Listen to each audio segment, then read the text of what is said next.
ওকে, আমরা একটু দেখে নেই কয়েকটা স্টেপে যে কিভাবে ওয়েবসাইটের কনটেন্টগুলিকে চেঞ্জ করা যাবে।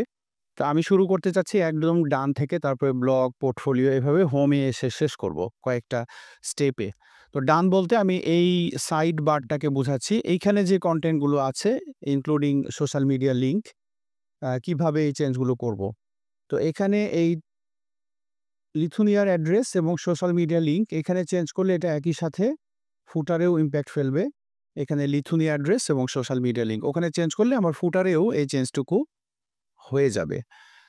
তো স্বভাবতই আমরা এই চেঞ্জ করার জন্য আমাদেরকে ড্যাশবোর্ডে যেতে হবে। এই মুহূর্তে আমি লগইন করা আছি। তাহলে এই রাইট সাইড বারকে আমরা কোথা থেকে চেঞ্জ করব? এটা আমরা চেঞ্জ করব হচ্ছে সেটিংস থেকে। এই নিচের মেনু থেকে আমি সেটিংসে ক্লিক করলাম। দেন এখান থেকে অ্যাকশনে 3 ডট থেকে এডিট।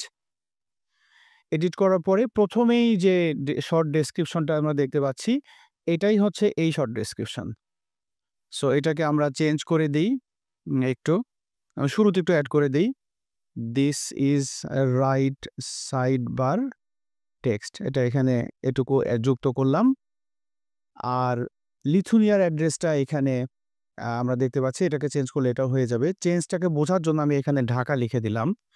লিথুনিয়া আর্থ লিখে দেই, পৃথিবীর একটা অংশ।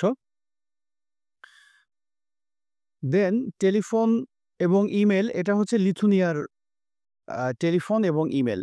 আর অ্যাড্রেস 1 হচ্ছে বাংলাদেশ। সুতরাং টেলিফোন 1 এবং ইমেল 1 ও হচ্ছে আসলে বাংলাদেশের। একইভাবে এখানে ফেসবুক, লিঙ্কডইন, ইনস্টাগ্রাম আমার সোশ্যাল মিডিয়ার লিঙ্কগুলো দেখতে পাচ্ছি।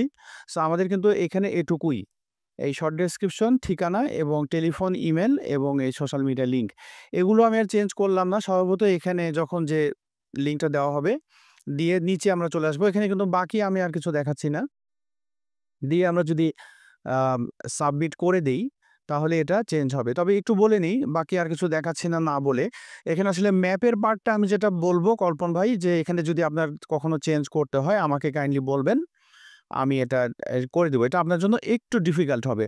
So that's it. এখানে আমরা যদি এখন সাবমিট দিয়ে দেই, এখন এখানে আসা আমাদেরকে একটু রিফ্রেশ করতে হবে। রিফ্রেশ করলাম। আমি যদি সাইড বারে আসি, তাহলে আমরা দেখতে পাচ্ছি this is right side bar text. এগুলোকে আমরা চেঞ্জ করিনি। সম্ভবত এগুলো চেঞ্জ করলে কিন্তু চেঞ্জ হয়ে যেত। সো আমি এই টিউটোরিয়ালটা এখানেই শেষ করতে যাচ্ছি, সো দ্যাট জিনিসগুলো যেন কমপ্লিকেটেড না হয়। আমি আবারও আরেকটা সেগমেন্টের টিউটোরিয়াল নিয়ে আসব।